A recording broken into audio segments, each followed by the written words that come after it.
France against Italy is the final game in round 2 of the Guinness Six Nations. This game takes place on the Sunday afternoon.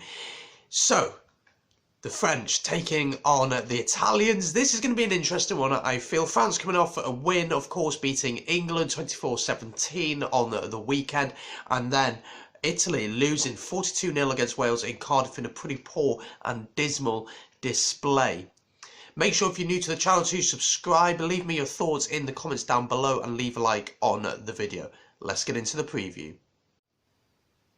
So over the past 5 years or so, both sides have met each other a few times, of course, through the Six Nations, but with one anomaly last year, which we'll get to in just a second. But the final game, the last game they played against each other, was a Rugby World Cup warm-up, where France ran out comfortable winners, 47 points to 19. So an extremely comfortable result there for them, and running away very comfortably with that one. Over the past 5 years in the Six Nations, France have won them all. In last year's Six Nations, France won out in Rome 25-14, so a pretty comfortable score there. In fact, the last time Italy beat France was back in 2013 in Rome when they won 23-18. I think Parise got a try in that one off the back of a scrum, if I remember correctly. Going into this one, France will be full of confidence, of course, having beaten England and having probably the best 60 minutes of French rugby we've probably seen in the last 5 years or so. France were incredible, really aggressive in their defence, but some great tries. Dupont marshalling everything and running everything. Untermac playing coolly and playing in the correct areas and with using the correct tactics. Of course, England were poor, but France were brilliant. Italy, on the other hand, were pretty much non-existent for most of that game against Wales. It was so comfortable for them in the end. They went down 42-0. Had about 5 minutes in the first half and maybe dominated a little bit at the scrum, but apart from that did not show anything that really gives you confidence ahead of this game. Both teams have been announced, so we'll go through them now. The French will appear on your screen so you can follow it along with me. Just one change for them, which we'll get to in a second. So starting with the backs, the fullback Boutier keeps his place. He had his debut last week, of course, putting that incredible spiral kick to clear his lines. That was a great kick, so he keeps his place. Teddy Thomas on the wing, who's been in sensational form for Racing this season, so he's there. In comes Vincent, who had made his debut last weekend against England. He had about 30 seconds. Well, he comes in for Vakatawa, who is injured with a groin injury. The most experienced player in the squad is Galficou. He keeps his place at 12. In the 11 shirt then is Ratez, who scored the first try for France last week. Then in 10 and 9 is Untermac and Dupont, the Toulouse partnership there. They keep their place. Moving on to the forwards then, Aldrit, who was incredible at number 8 last season, keeps his position there at number 8. Captain Olivon is at 7. He also got a try last week with a partnership of Gross, Willems and Leroux at 6, 5 and 4 respectively. And then the front row is Bailly at number 1. Hooker then is Marchand, and then House takes up the 3rd position.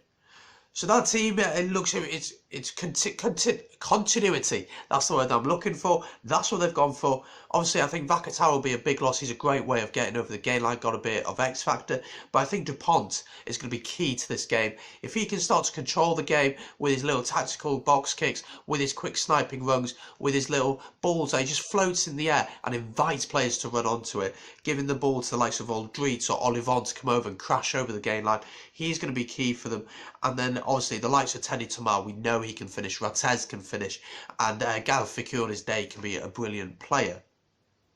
Moving on to the Italians, just one change for the Italians as well, so we'll get into that now. Again, it'll appear on your screen for you to follow along. So starting with the backs, Haywood comes in at 15, Bellini goes on to the wing, Soto is out of the squad completely, is out of the squad completely. Then we have Marisi at centre alongside Kaulo Kana, so they're sticking with that fly half there at centre.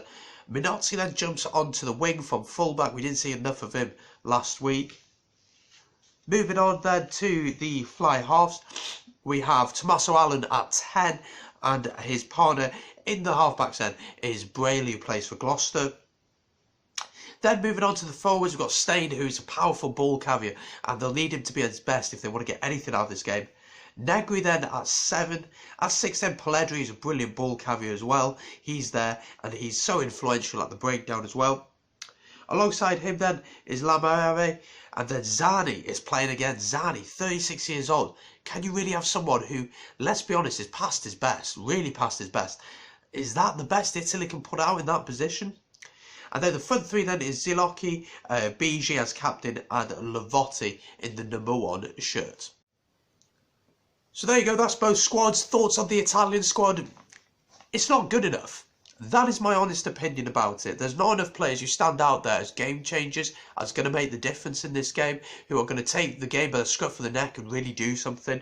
I think Tommaso Allen is a brilliant 10, but it's about what service he gets, what can he do with it, and whether this French team, with their rush defence, with their blitz defence that Sean Edwards has in place now, will give him the time of day to control the game and to run the game in the way he wants to.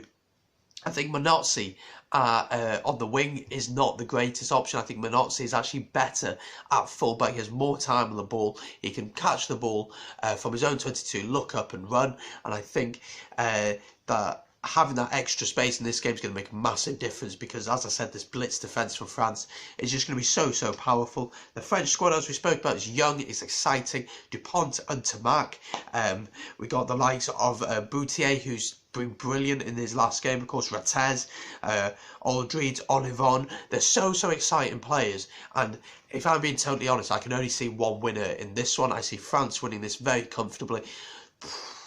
25 plus points to France, I think. I think the game will be over by half time, and I think they could easily have their bonus point by half time. I just can't see Italy getting a win in this game or in the Six Nations in general. And if Georgia beats Spain this weekend, they will leapfrog Italy in the rankings, and once again opening the question about the whole relegation situation. Should we have that in the Six Nations? Let me know in the comments. That is another chat for another day, but I may make a video on it during the Six Nations. Let me know if you want to see that. But yeah, France against Italy. I'm going to say France 40, Italy 13.